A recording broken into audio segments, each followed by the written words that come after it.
Vasquez on the outside, the attack. Blocked back and down by the Broncos. Here's the set, Beardsley outside. Suha with the kill. Comeback City!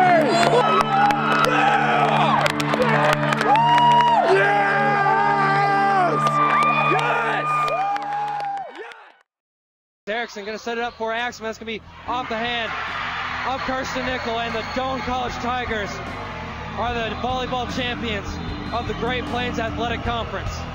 When the number 5 Hastings Broncos fell in the GPAC championship game, it knew its ranking would drop.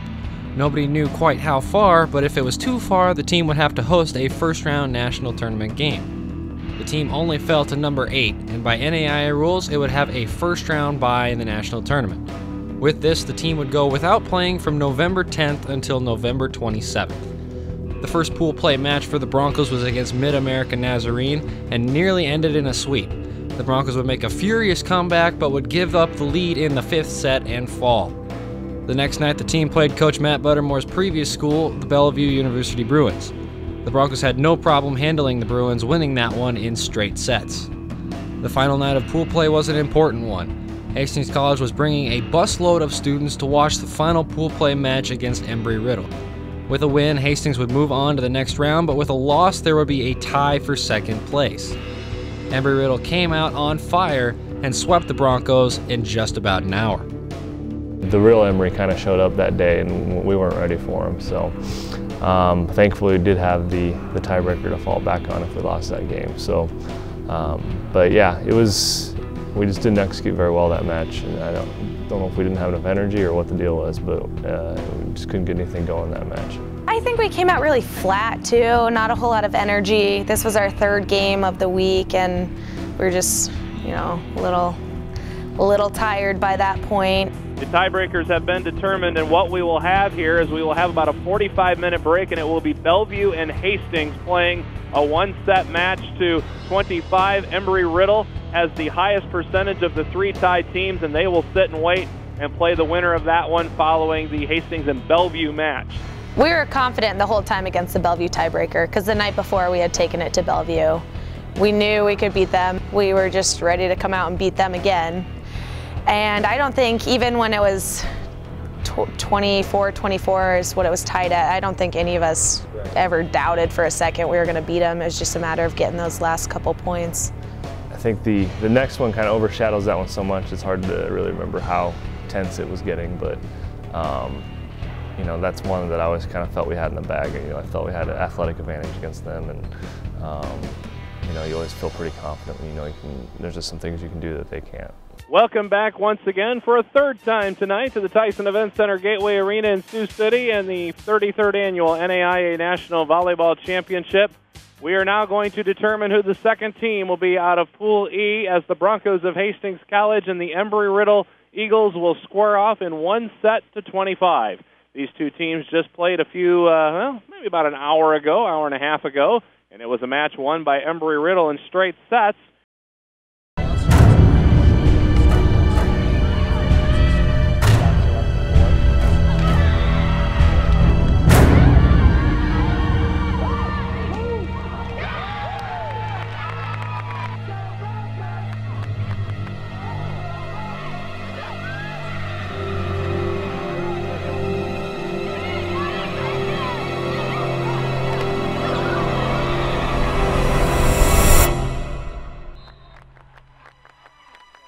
Here's the serve by Holcomb.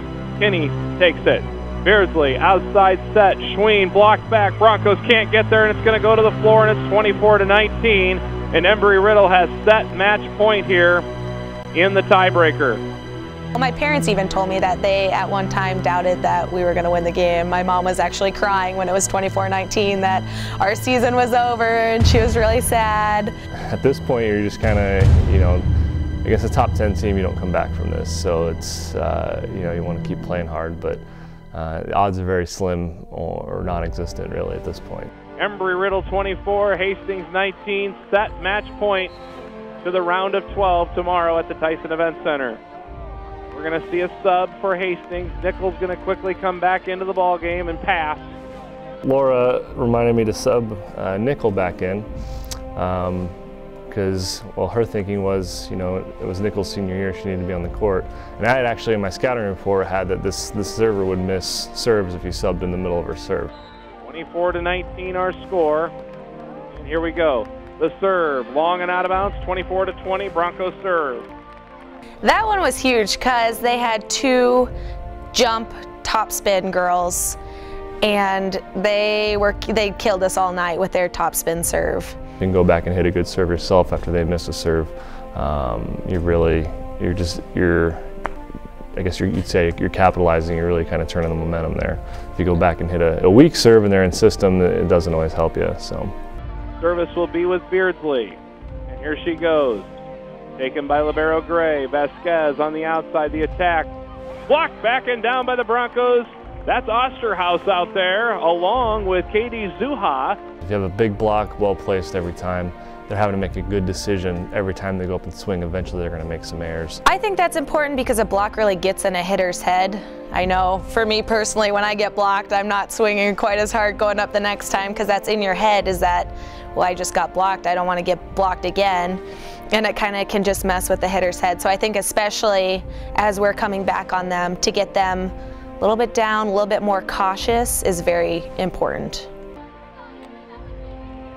Here's the serve, taken by Gray, set, middle, the quick, cross court and out of bounds, no tip. That was probably their really only unforced error in that run, which sometimes when you see a comeback like this, it's usually because one team makes a lot of errors, and that was probably really the only bad error they made in that run. I thought that was the end, actually, to be honest. Here's the serve again for Haley Beardsley. Gray, nobody's there to get it. The setter does finally come in. It's a free ball. Let's use it. Here's the set for Beardsley on the outside. Schween goes off the block for the kill. Kendra Schween with the big bang. On a good team, you need a player that can go up and score a point in just about any situation. It's like a basketball team. If you have a guy that can go, or a girl that can go, just create a shot in a clutch moment. Same thing in volleyball. If you have a hitter that can score from front row, back row, either side of the net, on a ball that maybe you didn't pass very well, it just makes you really, really tough to beat because you're always a threat to score a point regardless of what's going on the court. I actually think I played terrible in the tournament. I was disappointed in myself. I feel like I played very, very well all season long, and then I don't feel like I lived up to my expectations during the tournament. Broncos continue to serve. Haley Beardsley. It could have been her last serve as a college player, right here. So, I'm sure she had a lot of nerves. I'm sure she was thinking just get it in, which is kind of what she does every time she serves. So it's not a big change. Especially that game, what Haley said was that we were not going to end our season on her missed serve. And that was what she was saying to herself back there as she's serving the ball, is that she's not going to end our season and that ball's going in the court. Serve taken by Gray. Here's the set, tip middle, Broncos got it. Beardsley outside, off the tip, dug by Embry-Riddle, back row attack, they punch it, pushed back by Osterhaus, resetting are the Eagles, blocked back again by the Broncos to tie it up at 24 all. 24-24, and we got ourselves a brand new ball game, folks. When you look at them both, they're both 6 feet tall with long arms. It puts up a pretty big block in front of the hitter on the other side. It was actually a pretty good rotation for us to be in at this point. That's actually our strongest front rotation with those two up, defensively especially. We don't have Shayna hitting, but we do have Jess blocking at that point. So, and then we have Kendra up there hitting as well. So it's a good rotation for us. 24-24, Hastings and Embry-Riddle. The fans are on their feet. Here we go. Serve taken by Embry-Riddle. Up to the net. Dump taken by Kinney. Here's the set. Beardsley outside. Zuha with the kill. And the Broncos have set point at 25-24.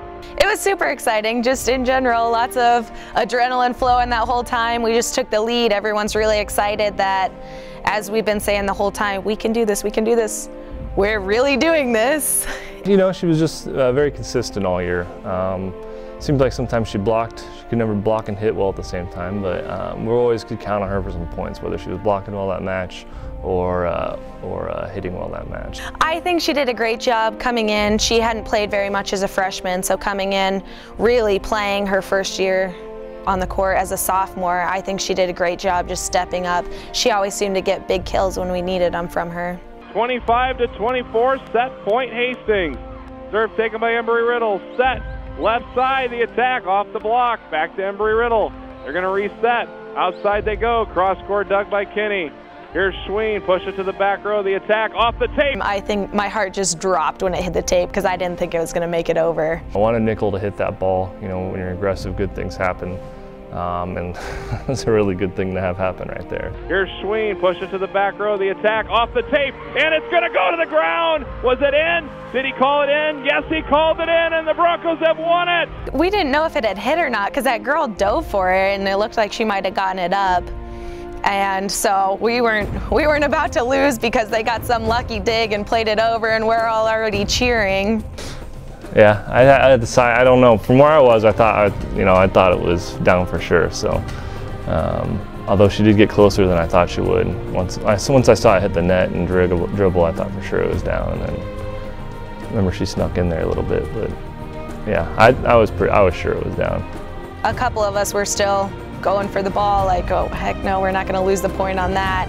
And then they did call it down, and that was a great feeling that we made it. Oh my! The Broncos have won it. They come from behind 24-18. Hastings wins it 26-24. The Broncos will play on Friday. Can you believe it? You know, it's just, it's a good moment. You know, I think in the moment, you realize that this doesn't happen very often. So I was trying to just kind of appreciate it, and we kind of, I won't say we got a gift, but we got something that doesn't happen very often. So I think in that moment I was trying to appreciate that. Well, Hastings fans, all I can say is wow. I've seen a lot of volleyball over the years, but you just do not see teams down 7 very often, especially to the number 5 team in the country, and come back and win. But that's what just happened here in the second tiebreaker set in Pool E. The Broncos down 7, win it 26-24. It was just such a great feeling when that ball finally fell. We had a lot of fans there.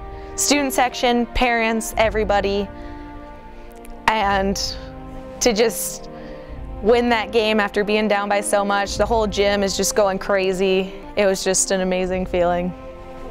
No one else had that in the whole tournament, so that was very unique. We kind of made a name for ourselves that way as well. So, I think that was a pretty cool thing. I was, very thankful to President Trotter and Matt Fong and everybody else to kind of make it happen, as well as the students that took the time to come up and not sleep a whole lot and make the trip. Don't give up. Don't ever give up.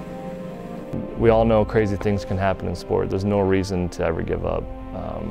And if you have a team that believes in its ability, that has good talent, some crazy things like this can happen. Was it in? Did he call it in? Yes, he called it in, and the Broncos have won it. I think that means just a lot for our season. My whole 4 years at Hastings in general, we have been through the 4 coaches, and I would have to say at times I wanted to quit.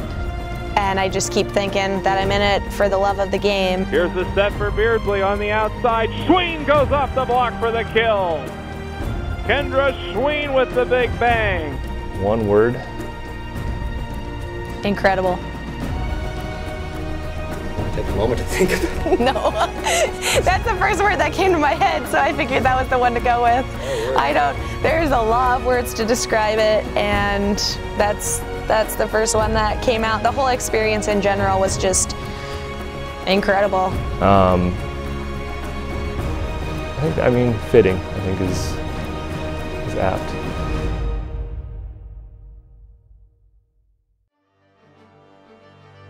The Broncos' late night would not last long, as the team had to be back in action at 10 o'clock the next morning. The team would win a 4-set match against Lee University, but in the quarterfinals would be swept by Concordia University from California, who would go on to win the championship. The Broncos' 2012 season was a memorable one, as the team had its best finish in recent memory by going 30-7. 5 seniors finished their careers in this tournament, and in their careers they finished with a total record of 96-46. The sweetest memory from their career at Hastings? The trip to the national tournament.